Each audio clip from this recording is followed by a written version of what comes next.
Bonjour et bienvenue sur Écolo au boulot.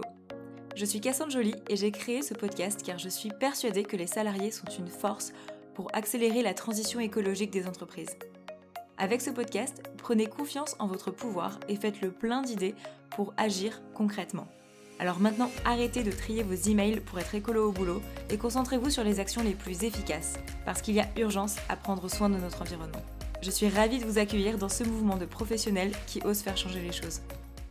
Cette saison de podcast est proposée en partenariat avec EcoCO2, la société de conseil capable d'accompagner les entreprises et collectivités de A à Z dans leur transformation face aux enjeux sociaux et environnementaux, c'est-à-dire diagnostic, plan d'action, accompagnement au changement humain et suivi de leurs projets, quelle qu'en soit l'envergure. Dans l'épisode d'aujourd'hui, on parle de numérique responsable et particulièrement de ce sujet émergent qu'est l'intelligence artificielle. Notre invité nous partage généreusement un tas d'éco-gestes autour du numérique. Et pour partager des éco-gestes auprès de vos collègues, eh bien rien ne vaut une bonne affiche de sensibilisation pour se les remettre en tête. Et ça tombe bien. EcoCO2 vous propose de télécharger gratuitement une affiche avec 5 éco-gestes à réaliser au travail pour faire des économies d'énergie dans votre bâtiment. Vous n'avez plus qu'à l'imprimer et l'afficher. Facile et rapide. Elle est disponible sur le site internet ecoco2.com dans la rubrique Nos publications et vous trouverez le lien direct dans la description de l'épisode. Merci à EcoCO2 pour ce cadeau et maintenant on passe à l'épisode. Depuis quelques mois ou années, l'IA, pour intelligence artificielle, entre dans nos vies professionnelles et personnelles. Elle a ses adeptes, mais aussi ses détracteurs. Moi, je sais pas trop dans quelle catégorie je me place. Un peu entre les deux. J'ai testé l'IA sur quelques cas qui me font gagner du temps, comme de la mise en forme de texte, transcrire mes épisodes de podcast ou m'aider à faire la liste de courses. À des niveaux plus professionnels, l'intelligence artificielle, ça peut aussi nous aider à optimiser des process, à surveiller nos consommations d'énergie ou encore des niveaux de pollution. Ça pourrait aussi permettre de détecter des maladies plus tôt pour les soigner au bon moment. Donc des choses assez positives. Mais j'ai aussi entendu de l'énorme impact environnemental. Par exemple, poser 25 questions à ChatGPT, ce serait l'équivalent en termes de ressources d'un demi-litre d'eau douce. Et son entraînement a nécessité l'équivalent en CO2 de 205 allers-retours Paris-New York. Et rien qu'en France, l'utilisation de l'intelligence artificielle, ça pourrait multiplier par 3 l'empreinte carbone du numérique. Sans parler des changements sociétaux que ça engendre, avec des métiers qui pourraient disparaître ou remplacer systématiquement l'humain par la machine. Enfin bon, malgré tout ça, il me semble que la question ce n'est pas pour ou contre l'IA. A priori, elle est là, et je vois peu de raisons pour qu'elle disparaisse du jour au lendemain. Donc si on doit faire avec, comment peut-on l'utiliser de manière raisonnable ? Après tout, il s'agit d'un outil comme un autre. Et on aurait tout à fait pu dire exactement la même chose d'autres outils comme Internet, quand cette technologie s'est mise en place, avec ses côtés géniaux et ses dérives, ou de la pâte à tartiner noisette chocolat quand elle a été inventée. Mon problème, c'est que j'y connais quand même pas grand-chose dans tout ça. C'est pourquoi j'ai la joie aujourd'hui d'accueillir Fabien Abric sur le podcast Écolo au boulot. Il est un des cofondateurs de l'Institut numérique responsable. Il a participé au groupe de travail qui vient tout juste au moment où on enregistre de livrer son rapport sur une utilisation responsable de l'intelligence artificielle. Donc on va parler d'impacts environnementaux mais aussi sociaux et d'éthique vis-à-vis de l'intelligence artificielle, ainsi que de bonnes pratiques à adopter, notamment en entreprise, pour en faire une utilisation raisonnable et plus sûre. Bonjour et merci d'être au micro d'Écolo au boulot. Bonjour Cassandre et merci de m'avoir invité. Alors, on se connaissait pas avant que je décide de parler d'intelligence artificielle sur le podcast, donc tu ne connais pas forcément Écolo au boulot. Mais il y a une question que je pose à tous les invités, c'est pour toi, qu'est-ce que ça veut dire d'être écolo au boulot ? Alors, très bonne question. Et, écolo boulot, il y a alors les classiques pour moi, déjà, c'est une empreinte carbone maîtrisée. Donc ça va être utiliser des transports durables. Ça va être, pourquoi pas, compenser nos voyages d'affaires avec une compensation carbone, planter des arbres. Voilà. Ça va être aussi gérer nos ressources. Alors, quand on est au travail, c'est utiliser du papier recyclé, utiliser la version recto verso de manière paramétrée par défaut sur nos imprimantes. Ça va être d'éteindre ou de mettre en veille systématiquement tous nos devices informatiques. Ça va être aussi, chose étonnante peut-être pour certains, mais compter le nombre d'écrans que l'on a. Pourquoi avoir 2 écrans Est-ce un confort ou est-ce nécessaire? Parce que faut pas oublier que les écrans, c'est aussi très consommateur, c'est très énergivore. Ça va être aussi de le fameux réparer, recycler, prolonger.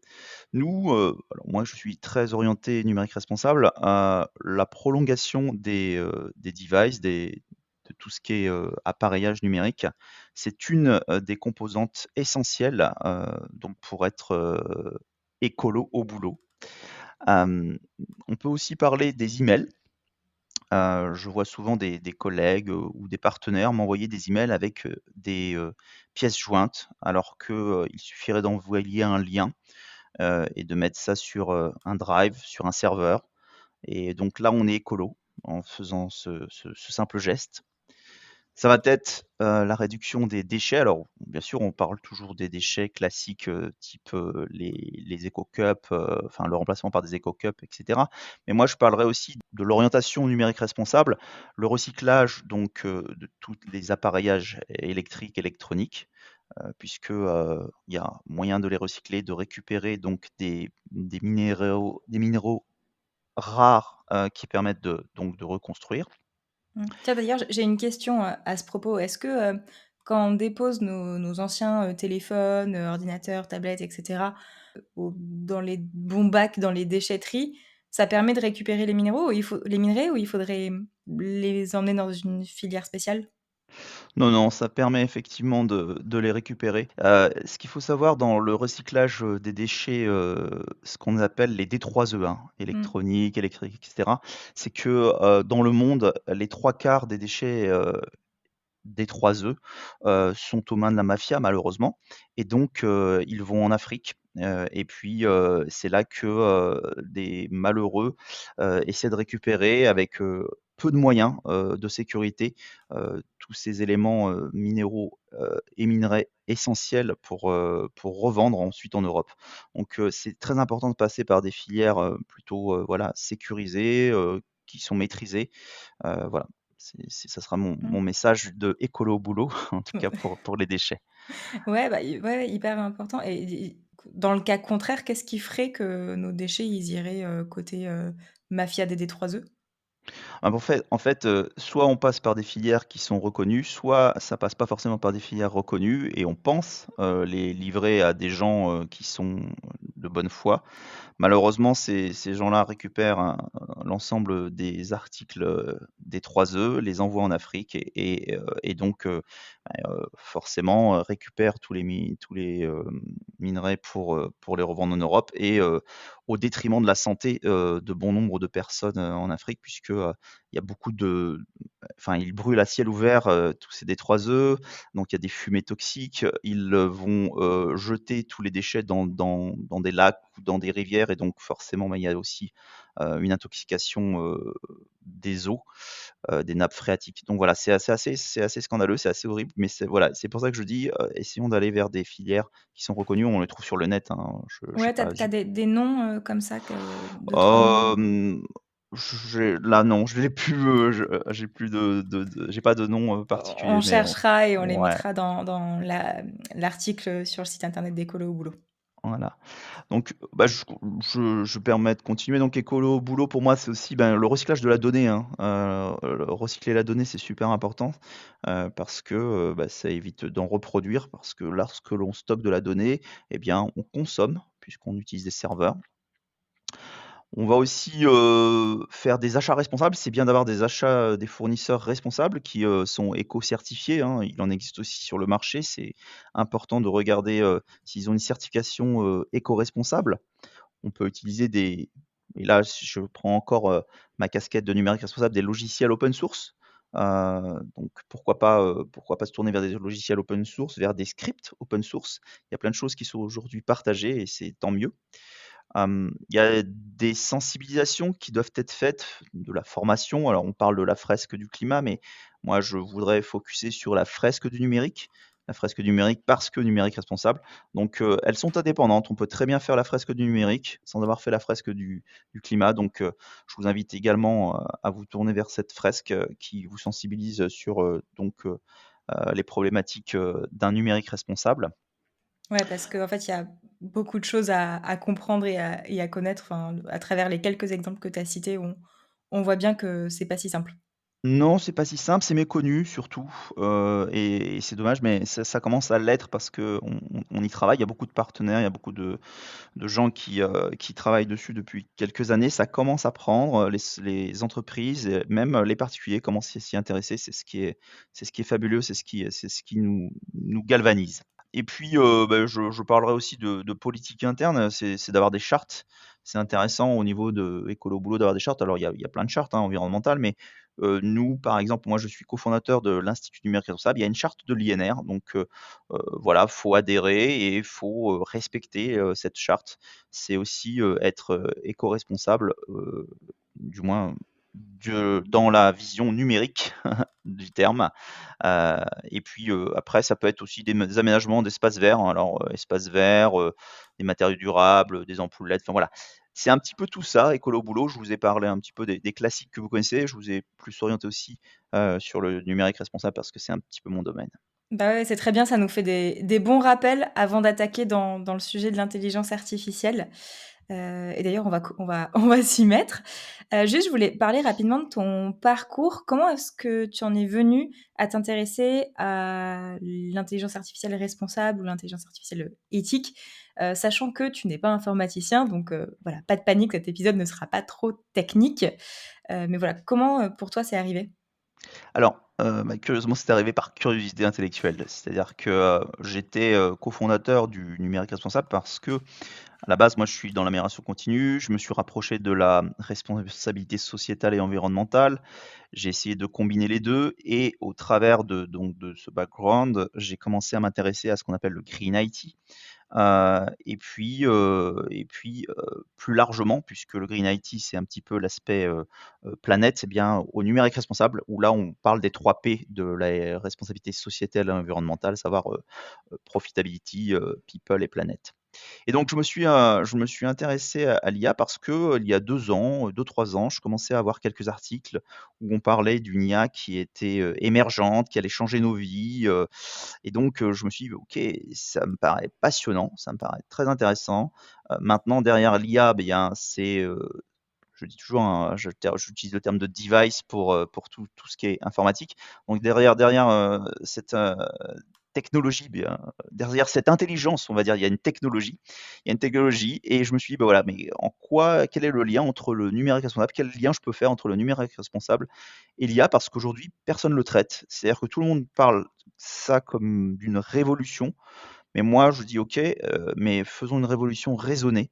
Et donc j'ai voulu m'intéresser au sujet. J'ai lancé un groupe de travail à l'Institut numérique responsable avec, un ensemble de bénévoles et de co-animateurs. Et justement, tu as commencé à le dire et moi aussi, je l'ai précisé en introduction, c'est sûrement un très bel outil, l'intelligence artificielle. En tout cas, les premières fois qu'on utilise, typiquement ChatGPT, on est assez bluffé, par ce qui est possible et c'est qu'un petit niveau quelque part d'intelligence artificielle.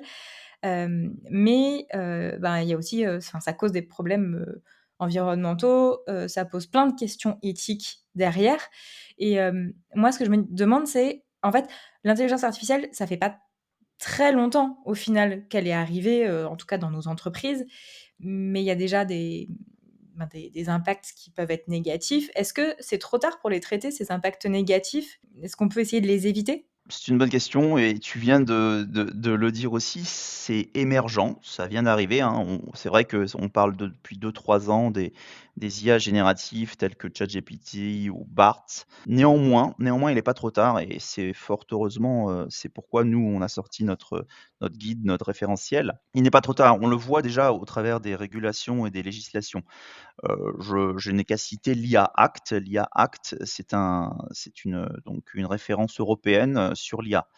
Le seul problème de l'IA Act, c'est que l'IA Act va focuser sur les IA à haut risque et pour les autres IA, celles qu'elle considère comme pas à haut risque, hein, eh bien, elle va dire, ben, utilisez un guide de bonne conduite.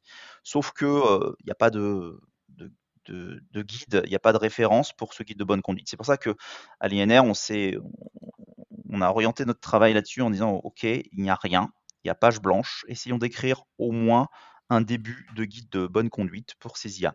Et juste, l'IA dangereuse ou risquée, ce serait quel type d'utilisation? C'est des IA, qui sont, reconnaissance faciale, qui peuvent être aussi des IA, plutôt orientées, militaires, ce sont des IA, qui peuvent, entraîner aussi, de la manipulation émotionnelle. Voilà, c'est un petit peu ce genre d'IA. Il y a des définitions très précises, hein, dans l'IA Act, Mmh. mais voilà, je te Ouais. donne un ordre d'idée. Donc ça, c'est encadré par l'IA Act. Voilà, c'est encadré au niveau de l'Europe. Ils vont sortir une deuxième version, je pense, début septembre, début octobre. Ils ont commencé à faire un premier jet, mais ils ne traitent pas des IA conventionnelles, dites conventionnelles, en disant: «Mais voilà, adoptez un guide de bonne conduite», sauf que, personne n'a ce guide de bonne conduite, dans les mains. Mmh mh. Hem, donc il est pas trop tard, il y a des législations, il y a l'AFNOR qui vient de sortir un guide de bonne pratique de l'IA frugale également qui ne vient pas en concurrence donc avec, le référentiel de l'INR, mais qui vient un petit peu compléter. Et puis bien sûr, il y a le guide de référentiel dont je te parle. Il n'est pas trop tard parce que, on peut aujourd'hui et toujours être en transparence et en responsabilité.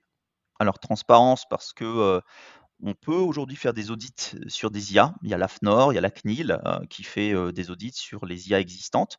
Il y a des sociétés privées, telles que Capgemini ou d'autres instituts, donc comme l'Institut Montaigne qui font des audits. Et puis on peut responsabiliser les développeurs. Il y a des responsabilisations qui peuvent être faites au travers de formations, de sensibilisation, mais on peut aussi responsabiliser et sensibiliser le grand public.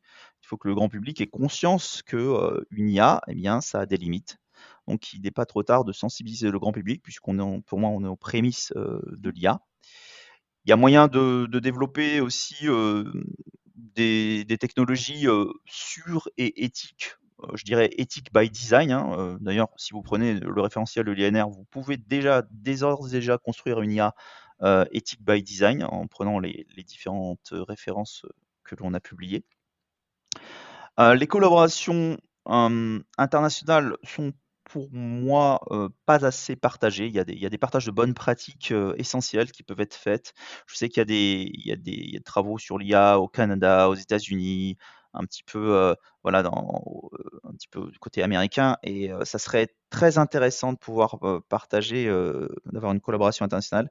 Sauf que c'est pas encore, d'actualité. Moi j'aimerais bien, voilà, travailler là-dessus.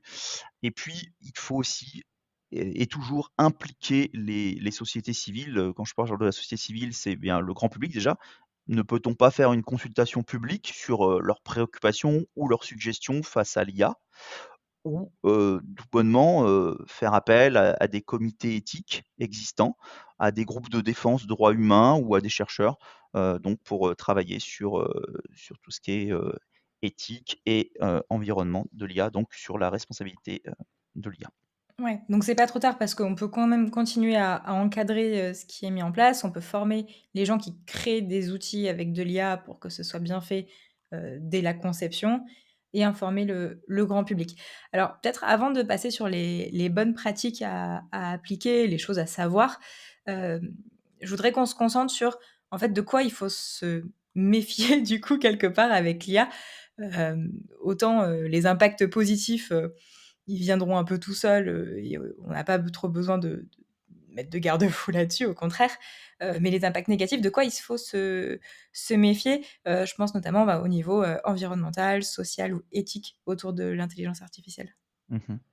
Oui, effectivement, alors se méfier, c'est un bien grand mot. Je dirais qu'il faut, en avoir conscience, donc il faut conscientiser, les limites et les risques de l'IA, heu, parce que, c'est important d'avoir une IA responsable, de développer des IA responsables, d'utiliser des IA de manière responsable. Donc, sur les 3 volets donc que tu as précités, au niveau environnemental et tu l'as dit en introduction, il y a une consommation énergétique. L'entraînement, d'une IA, c'est beaucoup de calculs, c'est énormément de serveurs, c'est énormément de data qui sont triturés et donc forcément, eh bien, ça consomme énormément d'énergie. Donc, ça paraît anodin, mais plus on va construire d'IA, plus on va, entraîner des IA et plus on va consommer de l'énergie. Et qui dit consommation d'énergie, donc dit des serveurs de calcul et qui dit serveur de calcul dit aussi, eh bien, des et à la fois des minerais et de l'eau douce pour les fabriquer. Donc Mhm. là, c'est un premier pan. Il y a aussi l'usage. On est de plus en plus nombreux à utiliser l'IA, hein, même pour faire la liste de courses, comme tu l'as précisé. Et donc cet usage consomme. Ça paraît anodin, mais plus on va être nombreux à utiliser une IA, plus on va consommer de l'énergie. Puisque ça ne paraît pas, mais derrière une IA, ce n'est que de la probabilité, ce ne sont que des calculs qui sont faits, et donc bien forcément ça utilise des serveurs et des puces. Est-ce que ça veut dire que il faudrait, je sais pas, des normes de sobriété quelque part autour de l'IA, se dire bon ben dans tel secteur ça nous paraît important d'utiliser l'IA et donc ben même si ça consomme des ressources, on y va. Mais pour tels usages, typiquement la liste de courses, avant je la faisais très bien sans IA. D'ailleurs, c'est pas systématique, mais c'est vrai que j'ai essayé et c'est assez pratique. Hem, Bah, en fait, non, on n'aura pas ça à une IA. Alors, d'un côté entreprise, je dirais que effectivement la bonne question à se poser et la première question à se poser, c'est: «A-t-on besoin d'une IA?» Parfois, il faut simplement une analyse statistique. Il faut vraiment définir le besoin. Parfois, une analyse statistique suffirait et on va mettre en place une IA, construire une IA, entraîner une IA et donc ne pas être responsable. Donc il faut aussi raison garder et se dire, voilà, quel est le besoin? A-t-on vraiment besoin d'une IA? Ça, c'est le côté entreprise. Et il y a le côté, pour le côté personnel, usager, salarié, je pense qu'il faut avoir aussi conscience que si on a une conscience de l'environnement dans son entièreté, il faut avoir aussi conscience que l'usage de l'IA est consommateur d'énergie. Et donc, comme on peut consommer aujourd'hui quand on utilise une voiture, quand on utilise un ordinateur, quand on laisse allumer notre PC, voilà. Et donc, il faut avoir cette conscience pour se dire, OK, est-ce que, pour faire ma liste de courses, c'est bien pratique, mais est-ce que j'en avais besoin? Est-ce que je ne peux pas faire autrement? Est-ce que je ne peux pas me faire une liste avec un tableur Excel et puis comme j'ai des choses qui reviennent toutes les semaines, eh bien, ça facilite les choses. Je ne sais pas. Mais en tout cas, il faut toujours se poser la question sur quel est le besoin réel et a-t-on vraiment besoin? C'est une solution de facilité, l'IA, mais c'est une solution qui est très énergivore. Mmh. Ouais, c'est ça. C'est se dire, ben, j'ai conscience de ce que ça provoque, donc en tant que citoyen, éclairé, je peux m'auto-limiter comme sur plein d'autres sujets, quand on parle d'utilisation de ressources. Voilà, tout à fait. Alors les problèmes ou disons, les problématiques liées à l'IA aussi, c'est les ressources matérielles, hein. On l'a dit, il faut les extractions minières, il faut beaucoup d'eau douce pour créer des serveurs, pour construire des serveurs, pour construire des unités de traitement graphique, pour construire des processeurs spécialisés. Tout ça, ça nécessite beaucoup de ressources, naturelles, et donc c'est pas anodin, hein, non plus. Et puis il y a tout ce qui est environnement aussi, c'est les déchets, hein, j'en ai parlé précédemment. Mais plus les IA avancent vite, hein, les IA, l'avancée, la construction, la création d'IA, ça avance très vite. On va jeter un processeur rapidement parce qu'il y en a un autre qui arrive, qui est beaucoup plus spécialisé, beaucoup plus pointu, et donc bien tout ça, ça fait créer des déchets électroniques. Donc il faut avoir conscience aussi qu'il y a un impact environnemental très important, comme je l'ai dit, par rapport à ces déchets qui sont aux 3 quarts aux mains de la mafia. Sur, sur les aspects sociaux, je vais pas m'étendre, mais je vais quand même en citer quelques-uns. Donc, les problèmes, ou les problématiques liées à l'IA, il y a les problématiques d'emploi, tu l'as cité précédemment. Effectivement, moi je le vois comme des opportunités parce qu'il va y avoir des créations d'entreprises, des créations d'emplois bien évidemment, mais effectivement, certaines automatisations vont aussi peut-être générer des pertes d'emplois, ou du moins il faut penser autrement le travail. C'est-à-dire se dire: OK, j'ai enlevé, des tâches, un petit peu, barbantes ou à non-valeur ajoutée à des personnes, je leur ai retiré 20 du temps. Comment je peux les basculer vers quelque chose à plus forte valeur ajoutée? Mais il va y avoir quand même des changements conséquents, notamment bien, pour tout ce qui est édition, même avocat, voilà, il va y avoir des changements, vraiment conséquents au niveau emploi. Il faut s'y préparer, il faut utiliser l'IA comme un outil, comme une aide, mais pas comme un remplaçant à l'être humain. Je pense pas qu'on en arrivera là. Les problèmes sociaux, ça va être aussi des inégalités économiques, hein. Bien évidemment, les PME n'ont pas les moyens financiers face aux grandes entreprises pour pouvoir égaler les recherches, pour pouvoir égaler l'usage des IA. Et ça peut créer des inégalités économiques. Les pays en voie de développement également, hein, si on élargit un petit peu le scope. Euh, la surveillance de la vie privée, hein, on parlait précédemment de reconnaissance faciale l'IA Act interdit les reconnaissances faciales. Je rappelle quand même qu'aux Jeux Olympiques, là, il va y avoir une petite reconnaissance faciale de fait pour le terrorisme. Ça peut entraîner des abus de pouvoir. Alors c'est sur une période bien sûr qui est limitée, mais si ça perdure dans le temps, ça peut être gênant. Au niveau sociétal, on a aussi des problèmes, juridiques, hein, Est-ce que l'âge des utilisateurs, est contrôlé lorsqu'on utilise une IA, hein, mais au même titre que l'internet? Est-ce que le droit d'auteur est respecté? Ça, c'est très important aussi parce qu'aujourd'hui l'IA va aller collecter, bon nombre d'images, bon nombre d'informations, sans pour autant citer les auteurs et ça, c'est très dommageable. Et puis enfin, il peut y avoir aussi les usages, frauduleux. On le voit, bien, au travers des étudiants qui vont utiliser, ChatGPT pour faire leurs copies.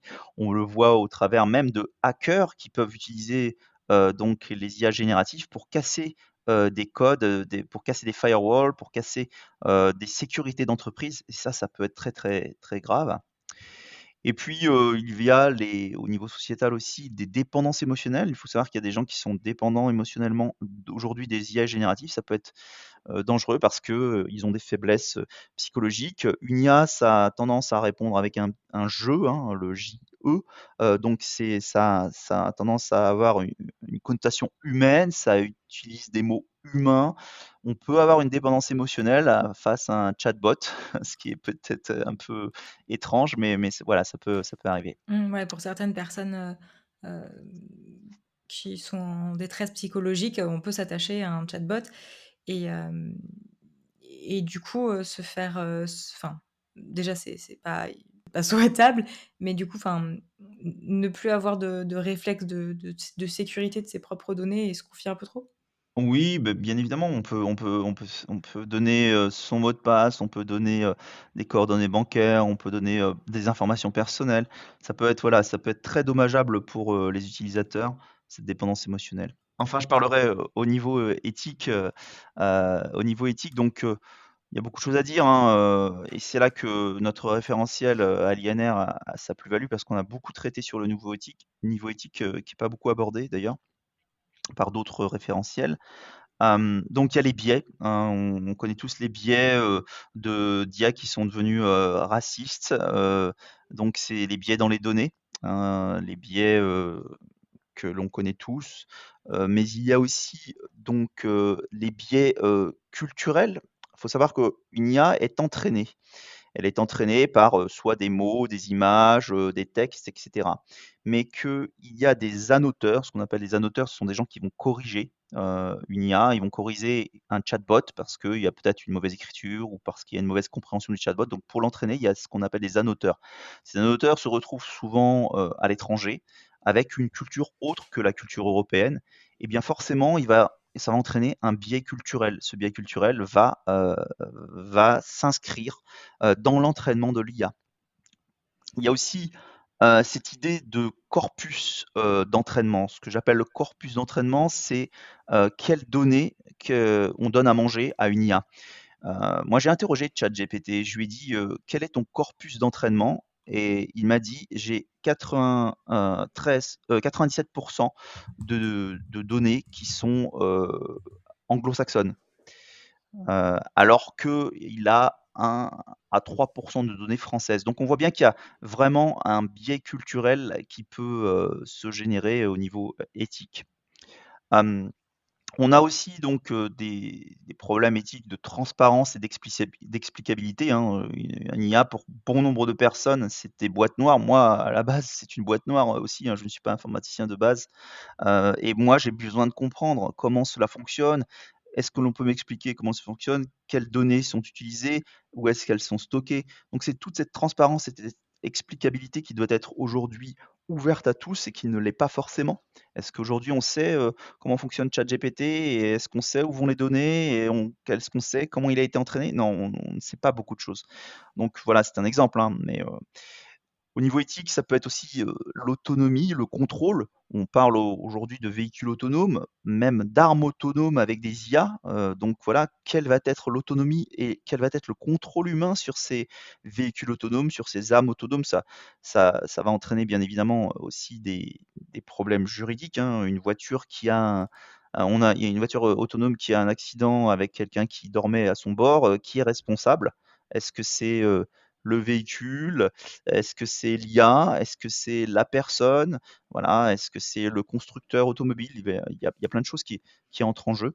Ouais, on avait entendu cette histoire de dilemme, d'une voiture autonome, qui, soit écrase, je sais plus, des enfants sur la route, soit tue le conducteur à bord et en gros, il faut choisir entre les 2. Alors ça va bien plus loin que ça, Cassandre, parce qu'en fait, c'est des biais culturels. Typiquement, tu demandes à un Japonais à une IA au Japon, une voiture autonome, qui évites-tu entre une personne âgée et des enfants? Eh bien, au Japon, ça va être, ils vont éviter la personne âgée. Est-ce qu'en Europe, on aurait fait le même choix? Je ne suis pas sûr. Mais au Japon, on privilégie plus, les personnes âgées que les jeunes enfants et donc c'est comme ça qu'ils ont construit leur IA. Donc voilà, c'est plus qu'un derrière une IA, il y a aussi l'humain, hein. Il y a des cultures, il y a des biais humains, il faut en avoir conscience. C'est pas seulement l'IA qui tranche, c'est aussi nous, à travers nos biais humains, qui allons, orienter comment on va fonctionner une IA. Et d'ailleurs, c'est ce que il peut donc, au-delà, des biais culturels qui pour moi ne sont pas des manipulations, il peut y avoir des manipulations et on en voit beaucoup, hein, ce qu'on appelle les deepfakes, où on voit des vidéos de gens qui parlent. Alors demain on pourrait faire parler un Donald Trump ou d'autres d'autres présidents et leur faire dire n'importe quoi. Donc ça c'est très, très dangereux au niveau de l'éthique et puis il y a ce qu'on appelle, un terme, que j'ai appris, les hallucinations. Moi, j'ai utilisé, dernièrement ChatGPT parce que je voulais voir si elle était capable de faire des hallucinations. Qu'est-ce qu'une hallucination? En fait, c'est que, ChatGPT, en fait, ne n'a pas de logique. Sa logique, c'est juste de la probabilité. C'est-à-dire qu'il va étudier quels sont les mots précédents et par rapport à ces mots précédents, il va probabilistiquement donner le mot suivant. Et donc je lui ai dit: «OK, heu, parle-moi d'un auteur, d'un écrivain particulier». Donc il m'a donné, son output et puis après je lui ai dit: «Qu'est-ce que tu connais sur moi?» Et là, il a fait une hallucination, c'est-à-dire qu'il a dit: «Ben, Fabien Abric est un grand auteur, de tel livre» et cetera. Il a en fait par Et tu probalis as déjà écrit des livres? non, D'accord. donc probabilistiquement, il a dit: «OK». Antérieurement, il m'a demandé sur un auteur et là, il me demande Fabien Abric, je fais l'association que probabilistiquement, c'est lui l'auteur. Voilà, en fait, c'est ce qu'on appelle une hallucination et c'est là qu'il faut faire gaffe. Il faut faire très attention, et il faut vérifier ce que peut dire une IA. C'est pas forcément, voilà la réalité. On peut lui demander quand il nous donne une réponse, typiquement ChatGPT, hem, heu, sa source ou pourquoi il nous dit ça? Et est-ce que c'est Oui, tu fiable? peux. Alors tu peux toujours lui demander. J'ai jamais fait ce test, mais ouais, effectivement, c'est une bonne chose. Et je voudrais en terminer quand même pour l'éthique sur quelque chose qui me tient à cœur, c'est ce qu'on appelle les travailleurs du clic. Mmh. ChatGPT, par exemple, il a été, entraîné puisque tout le monde ne le sait pas, mais il a été entraîné avec ce qu'on appelle les travailleurs du clic. Donc les travailleurs du clic, ce sont des gens qui sont, basés, en Ouganda, en Inde, au Kenya, qui sont payés 2 $ de l'heure et puis, que l'on va, soumettre, donc ils ont, une version, bêta de ChatGPT et on va leur soumettre des mots, des phrases, des textes, des vidéos ou des images qui sont, à la limite, voilà, à la limite de l'éthique. Ça peut être de la pornographie, ça peut être plein de choses comme ça. Leur job pour 2 $ de l'heure, c'est de corriger l'IA pour justement qu'elle ne dérive pas vers ce genre de biais. Mais il faut comprendre que ces travailleurs du clic sont payés, donc sont sous-payés déjà et en plus ils sont, soumis à ce genre de travail pendant des mois. Donc ça peut avoir des impacts.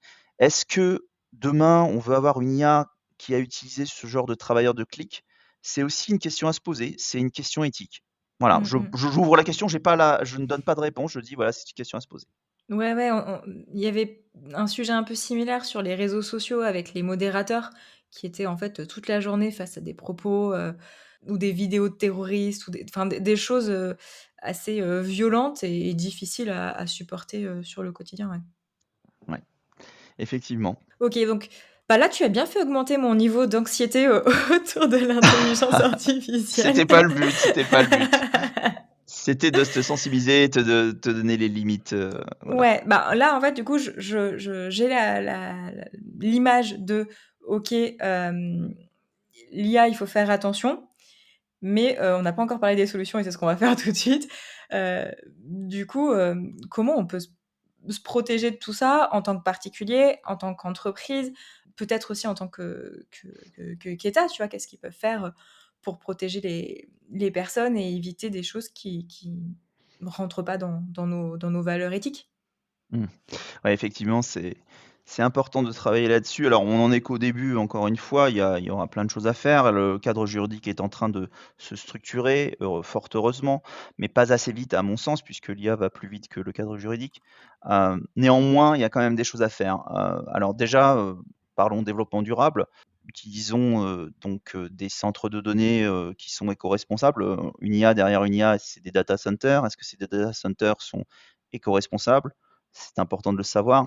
Ouais, c'est quoi un data center éco-responsable? Bah, c'est un data center qui va utiliser des énergies vertes, typiquement.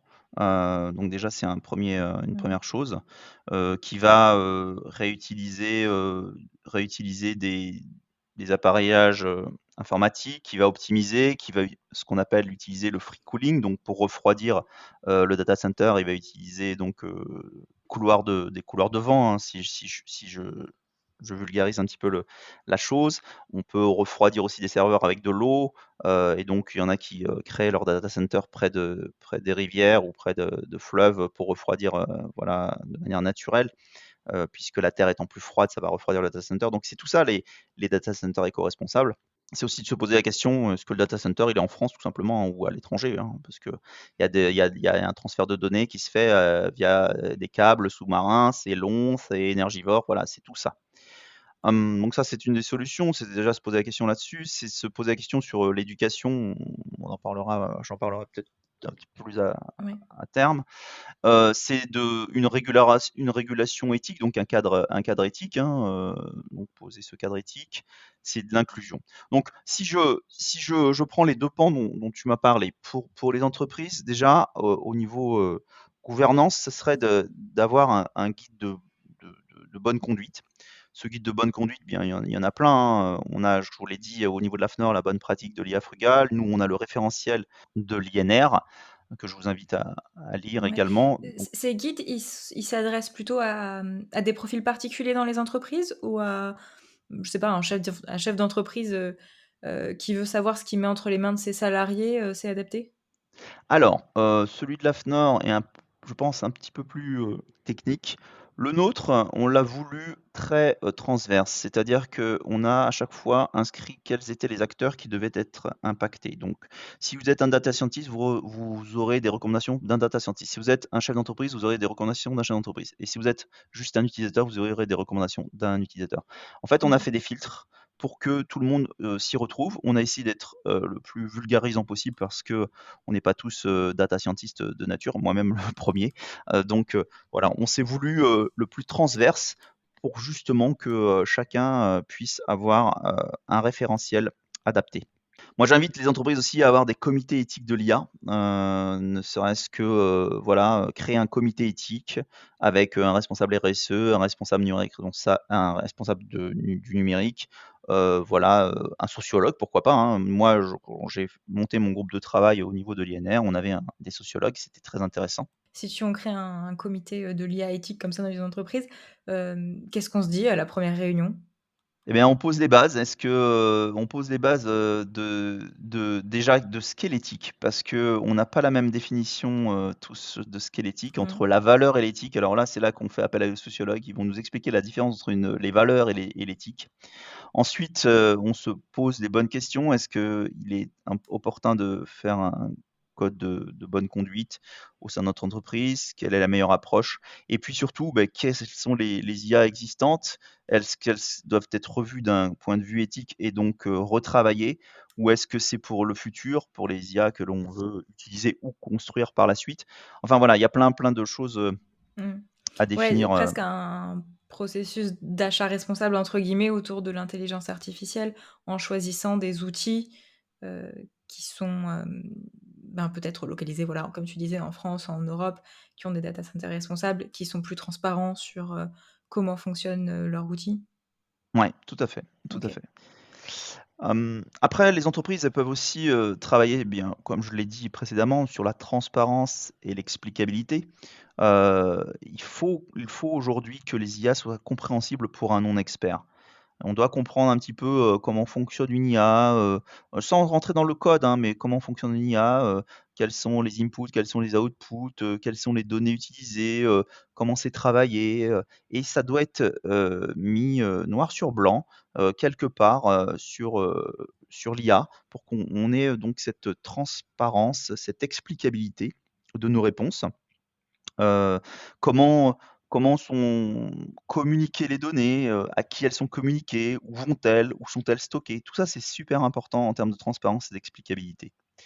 Moi, j'invite également, les entreprises, bien ça, elles le font déjà, mais de vérifier au niveau de l'IA, l'aspect RGPD, hein. Aujourd'hui, on parlait de data center, mais les data centers sont pas toujours en France. Est-ce que le RGPD est bien, respecté? Est-ce que l'anonymisation des données est bien respectée? Aujourd'hui, en France, on est assez bordé là-dessus, on est assez strict et c'est tant mieux, malheureusement, on parle de données, on parle de flux informatiques, on parle de choses donc qui sont, qui vont, dans d'autres pays, qui sont stockés ailleurs et là, j'invite donc le comité éthique ou juridique ou les 2, donc à regarder tout ça. Mmh. Ouais, ça, c'est une question que je me suis posée récemment. Je me dis: «Tiens, est-ce que si je dans ChatGPT avec un compte, gratuit, je fais un copier-coller d'un tableau où il y a des données personnelles, est-ce que, il va le réutiliser, chez d'autres personnes? Est-ce qu'il va le réutiliser sur le net ou est-ce que ça reste, de mon côté?» Tu vois, tu sais ça? Ah ou en fait, c'est une IA générative, ChatGPT, donc elle apprend des autres. C'est-à-dire qu'elle va grandir au fur et à mesure qu'on lui pose des questions, qu'on copie-décolle des choses à l'intérieur de nos inputs, de nos demandes, de nos requêtes. Donc elle apprend bien sûr de tout du net, hein, mais elle apprend aussi de tout ce qu'on peut, lui fournir. Donc malheureusement oui, après il y a une obligation normalement d'anonymisation, mais rien ne rien n il y a pas de transparence, là-dessus et c'est là que je dis, méfiance. Ouais, d'accord, donc attention à ça, si on peut anonymiser nous-mêmes, c'est mieux. Voilà, c'est la meilleure pratique. OK. Hem, Au niveau des entreprises, on peut aussi travailler sur les biais, parce que, on peut faire appel, comme je l'ai dit, à des auditeurs pour travailler sur ces biais, hein. Parce que malheureusement une IA, alors je parle des IA d'entreprise là, mais il y a des IA qui peuvent dériver au fur et à mesure de leur utilisation, comme ChatGPT, hein, qui est corrigé au fur et à mesure et donc il y a des audits fréquents qui peuvent être faits, soit par, comme je l'ai dit, l'AFNOR, le CNIL, mais des sociétés privées comme Capgemini ou d'autres, qui peuvent faire ces audits fréquents pour voir s'il n'y a pas des dérives et puis il faut former. Il faut former à la détection et à l'évitement des biais. Donc il y a de nos fameux, data scientists ou techniciens, du script, hein, qui doivent être formés à la détection et à l'évitement de biais. Donc ça, c'est important Ouais. et on peut travailler là-dessus. Les biais auxquels il faut faire attention, donc tout à l'heure tu nous as parlé du biais d'hallucination, quand tu lui parles d'un sujet et qu'après tu lui poses une question, tout de suite après et qui fait un lien alors qu'il y en a pas forcément. Il y a d'autres biais comme ça, qui sont pas forcément connus, dont il faut se méfier? Il y a énormément de biais, il y a des biais, il y a les biais déjà, comme je l'ai dit, donc culturels. Il y a les biais sur le fait, qu'il faut nettoyer les données, de base, de tout ce qui peut être, racisme, sexisme, ou autre, hein. Si on ne corrige pas ces données de base, elle va s'entraîner, l'IA avec ces biais. Donc déjà, c'est les biais principales sont là, hein, pour moi. C'est vraiment la donnée de base, de quoi on la nourrit. Si on la nourrit avec des biais d'entrée, forcément. Il y a le biais du développeur aussi, le biais de celui qui va écrire le script, il va générer des biais puisque, lui-même a une culture, a une éducation, a une façon de voir les choses et donc la façon dont il va écrire son script, il va entraîner un biais. Donc ça aussi, c'est des choses que doivent détecter, et éviter donc ceux qui écrivent les scripts et puis c'est pour ça que les audits sont là. Mmh. Les audits sont là pour, détecter tout ça. Au niveau des entreprises, il y a aussi, tout ce qui est environnement, on en a parlé, hein, savoir, être énergétique, et utiliser des énergies renouvelables, le recyclage, donc il y a beaucoup de choses à faire. Pour ce qui est du salarié, de l'usager, moi je dirais que et je trouve que ce podcast est très bien pour ça, c'est de se former, se sensibiliser. C'est important de se sensibiliser donc, aux limites, d'en connaître un petit peu les tenants, les aboutissants et puis se poser les bonnes questions. C'est d'avoir un consentement éclairé de tout ça, comme tu le disais si bien, donc être un usager éclairé. C'est aussi, pourquoi pas, avoir dans l'entreprise et demander en tant que salarié un processus de signalement. Il peut y avoir des dérives, il peut y avoir des biais comme on l'a dit et donc c'est intéressant d'avoir un processus de signalement qui permet de corriger, ou de signaler en tout cas ces dérives. Et justement, si dans une entreprise, on veut sensibiliser les collaborateurs qui vont utiliser l'IA, comment on peut les former et les sensibiliser? Alors, il y a beaucoup de choses, qui peuvent être aujourd'hui, faites. Il y a des cours en ligne, hein. De manière générale, sur les services numériques, il y a le MOOC de l'INR de 30 minutes qui est gratuit et accessible à Mmh. tous et puis il y a celui de 5 heures, pour, les plus aguerris. Mais on a aussi sur Coursera pardon, Udacity ou, edX, beaucoup de choses, hein. IA for Everyone, et cetera. Donc, il y a pas mal de cours en ligne. Il y a une université, mais je pense qu'elle est en Allemagne, qui propose un master, en éthique de l'IA, voilà, bon, pour ceux qui sont courageux et puis il y a des formations professionnelles. Il y a des cours, si vous allez, sur internet sur Data and Society, vous avez des cours également qui sont accessibles.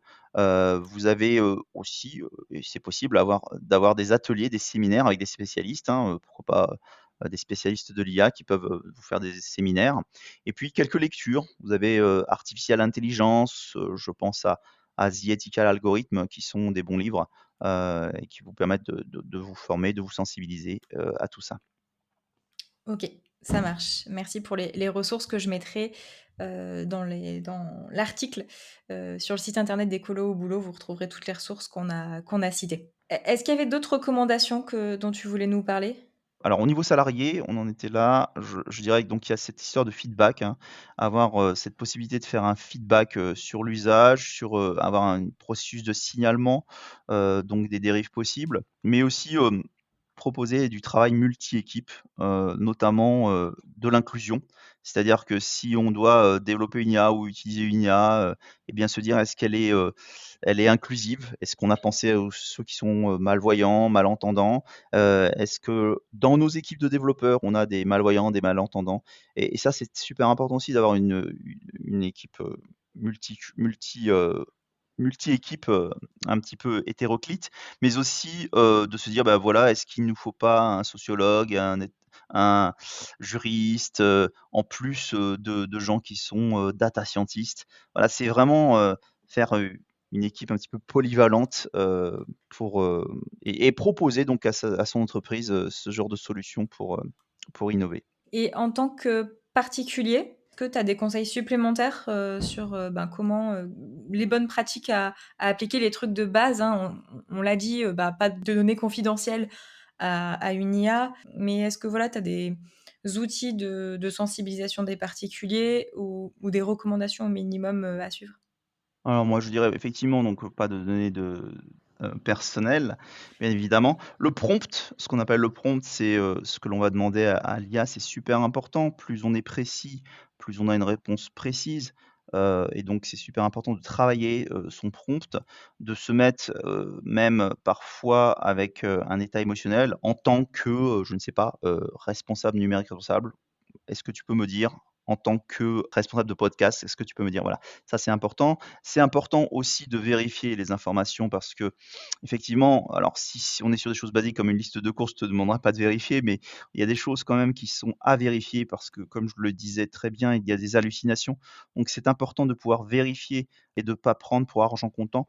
Je le rappelle, hein, une IA, ce n'est un calcul probabilistique, ce n'a pas un fond de vérité. Donc, vérifier, si possible, corroborer, ne la prendre comme une aide à la décision et pas comme une décision. C'est le biais que je vois le plus, c'est-à-dire qu'aujourd'hui les gens se disent: «Bah, l'IA a dit ça donc c'est bon».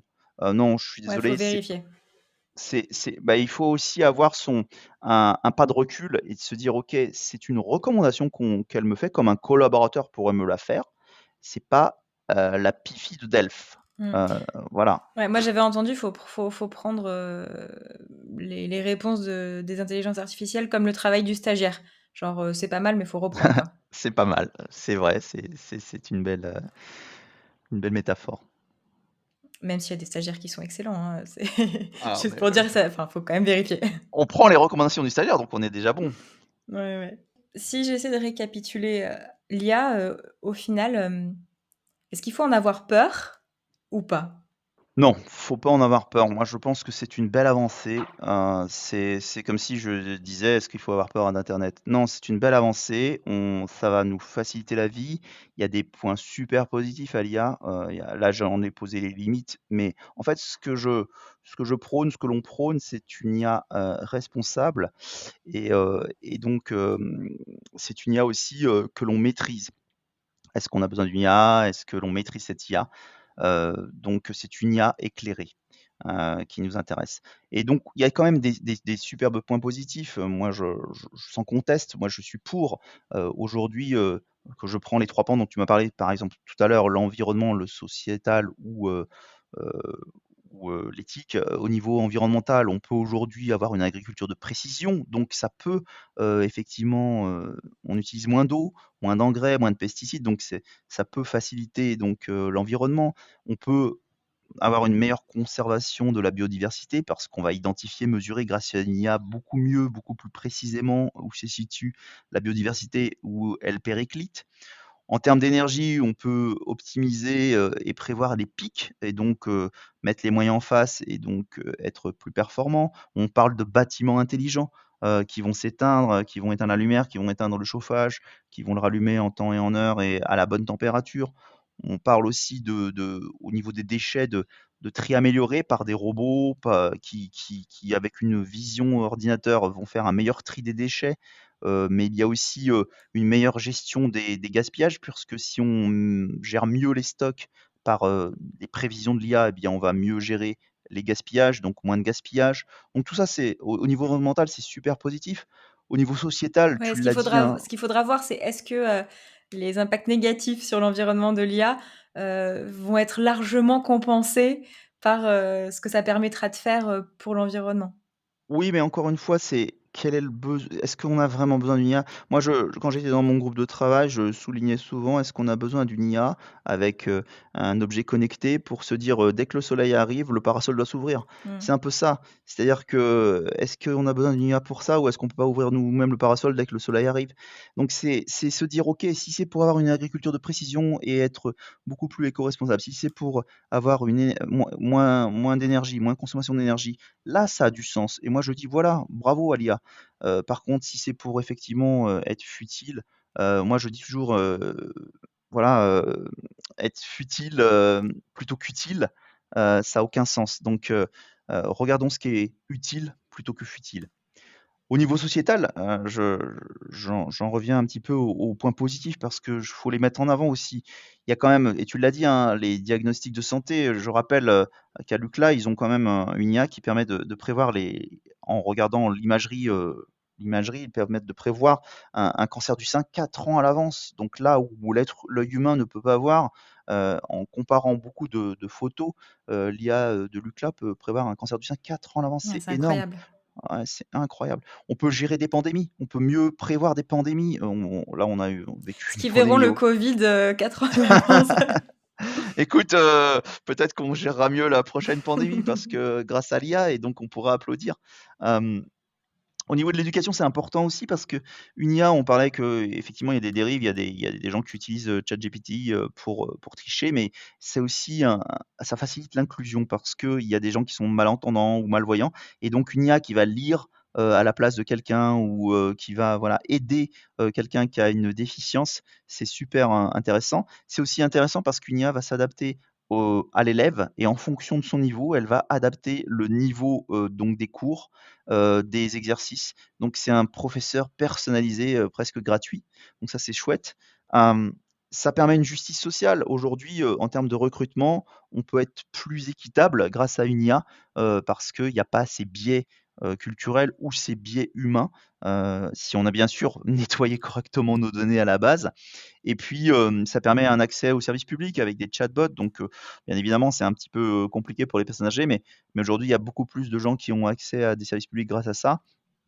Et puis en termes de sécurité publique, on a aussi, une prévention de la criminalité avec des prévisions qui peuvent être faites ou même, je dirais, là on parle d'incendie, c'est l'été, mais la coordination des moyens d'urgence, une IA peut, optimiser cette coordination, peut prévoir là où pourront potentiellement avoir des incendies et cetera. Donc il y a vraiment des choses intéressantes et de manière plus globale, on peut modéliser donc, les changements climatiques, on peut modéliser des nouvelles technologies, on peut évaluer des risques, on peut, on peut optimiser les déplacements, donc pour la logistique. Donc là, vraiment, il y a vraiment quelque chose de positif. Mais encore une fois, la vraie question, c'est: a-t-on besoin d'une AI et pourquoi? C'est Mmh. vraiment pour moi la base. Tu parlais tout à l'heure de faire une liste de courses avec ChatGPT. Pourquoi? Ah, pour essayer. Mais tu as raison, il faut essayer. Mais, compte tenu des limites et compte tenu, des travers qu'une IA a, je pense qu'il faut et là je m'adresse plus, voilà, je m'adresse plus, au monde public ou même, aux politiciens, aux entreprises et cetera. Faut se poser la question: «Est-ce qu'on a vraiment besoin d'une IA pour faire, pour la demande qui nous est posée?» Ouais, Voilà. toujours, repartir du pourquoi on l'utilise. Et est-ce que tu penses que, l'IA, ça va nous faire gagner du temps, du confort et qu'on va enfin pouvoir, travailler moins? Ou alors au contraire, ça va augmenter les demandes de productivité et nous aliéner à en faire, toujours plus? Non, je pense qu'effectivement, ça va faciliter grandement la vie. Maintenant, je dirais méfiance. Effectivement, ça peut te faciliter la vie, mais moi, je me dis toujours: «OK, si on utilise l'IA pour la créativité, c'est très bien, mais est-ce qu'on sera plus créatif par la suite si on utilise moins notre cerveau pour être créatif?» Ouais, il faut le faire I travailler un petit peu aussi. Ben, c'est comme tout. Pour moi, une IA, c'est comme, ton stagiaire dont tu parlais tout à l'heure. C'est-à-dire que c'est une aide à la décision, c'est une, partie prenante qu'on doit prendre en compte, mais on doit pour autant raison garder, travailler de notre côté et toujours avoir cet esprit critique. Sinon, si on prend pour argent comptant tout ce que nous donne l'IA, ben, demain, on réfléchit plus. Demain, on Mmh. réfléchit plus dans nos décisions, on réfléchit plus dans la créativité, on va perdre, notre cerveau va s'atrophier. Enfin, j'ai peur de ça, mais voilà, donc pour moi, oui, on va gagner du temps, oui, on va être plus performant, oui, mais ça reste un outil, il faut le prendre comme un outil et pas comme, voilà, comme quelque chose qui va nous remplacer et c'est surtout ça qu'il faut donc border Mmh dès mh. Ouais, aujourd'hui. ouais, ouais, c'est un apprentissage, je sais pas, comme un couteau, c'est un outil, quand on est enfant, on nous laisse pas utiliser de couteau parce qu'on faut apprendre à les utiliser et on les utilise pas dans n'importe quelle circonstance pour faire n'importe quoi. Mais pour, faire la cuisine, c'est très pratique. C'est vrai, c'est exact. OK. Fabien, merci beaucoup d'avoir, répondu à mes questions. J'ai appris beaucoup de choses. J'ai encore un petit peu peur de l'IA, mais je me sens mieux armée en tout cas et j'en vois aussi, bah, des côtés potentiellement, heu, positifs et surtout j'espère que ton discours de, bien se poser la question à chaque fois, de pourquoi on l'utilise, la majorité des personnes qui seront face à l'IA se la poseront parce que, voilà, nous, on se la pose parce qu'on a ces valeurs, écologiques et peut-être aussi, sociales et éthiques. Mais, d'où la sensibilisation de tout le monde sur l'utilisation de ces outils parce que, voilà, j'ai quand même un doute sur le fait que tout le monde se pose la question et ne fonce pas juste directement dans ce nouveau confort. Non, mais bien évidemment, mais on veille au grain et on est là pour sensibiliser et n'hésitez pas à faire appel à nous, de manière bénévole. On est là pour, éduquer, sensibiliser et puis, avancer ensemble. Ouais, si on veut contacter, plus d'infos sur, ben, le guide que vous avez sorti et l'Institut numérique responsable, où est-ce qu'on peut aller? Alors vous allez sur, le LinkedIn de l'INR, donc ce guide est gratuit, il est accessible à tous et il y a, une adresse mail qui est accessible également si vous avez des questions à poser. Bien évidemment, c'est pas moi directement, c'est moi et mon équipe qui vous répondront avec plaisir. Bon, super. Donc, tu me donneras l'adresse et je la mettrai aussi dans toutes les ressources qui vont être nombreuses pour cet épisode. Impeccable, merci beaucoup. Eh ben, merci. C'est tout pour cet épisode extrêmement instructif. Merci et bravo si vous êtes toujours là de l'avoir écouté en intégralité. De belles opportunités s'ouvrent grâce à l'intelligence artificielle. Mais comme tous les outils, il n'est pas parfait et il y a des précautions à prendre. Et plus on sera nombreux et nombreuses à être sensibilisés et formés à l'utilisation de l'intelligence artificielle, mieux on sera armé face à d'éventuelles dérives. Alors l'IA, stop ou encore? Pour répondre à cette question, je reprendrai l'interrogation que Fabien a répétée dans cet épisode. Est-ce qu'on a vraiment besoin d'une IA pour faire ça? Et pourquoi? En essayant d'être utile plutôt que futile. Pour nos 3 conseils de fin d'épisode, je vais être rapide parce que vous en avez déjà eu beaucoup dans cette interview. Alors numéro 1, à votre niveau individuel, formez-vous à l'utilisation de l'IA. Pour ça, il y a le guide de l'INR et les autres ressources sur le numérique responsable évoquées par Fabien et que vous retrouvez dans l'article sur le site internet qui est en lien dans la description de cet épisode. Et ne cessez pas de vous poser des questions. Ne laissez pas l'IA réfléchir à votre place, ne lui faites pas confiance aveuglément. Alors, numéro 2, à un niveau plus collectif, auprès de vos collègues ou partenaires, ça vaut vraiment le coup d'aborder l'utilisation de l'IA ou pas dans nos métiers et de se partager des règles de bonne conduite avec cet outil. C'est nouveau pour tout le monde, donc il y a besoin de se former, de sensibiliser et surtout d'en discuter. Je trouve que le faire avec le prisme de l'éthique, en plus de juste la vision techno, ça apporte vraiment quelque chose de plus profond. Et troisièmement, au niveau de toute l'entreprise, je vais reprendre les conseils de Fabien. Mettez en place une charte de bonnes pratiques. Appliquez un process d'achat responsable au moment de choisir l'IA que vous allez utiliser. Et si vous en créez une, soyez sûr que l'intelligence artificielle déjà est nécessaire plutôt qu'un programme classique et formez les informaticiens aux bonnes pratiques. Encore une fois, le guide de l'INR est là pour vous épauler. Merci encore d'avoir écouté cet épisode jusqu'au bout. Et si vous cherchez d'autres idées, je vous conseille mon livre Écolo au boulot, 60 éco-défis pour agir. Publié aux éditions Jouvence et disponible chez vos libraires. Maintenant, à vous de jouer. Ciao!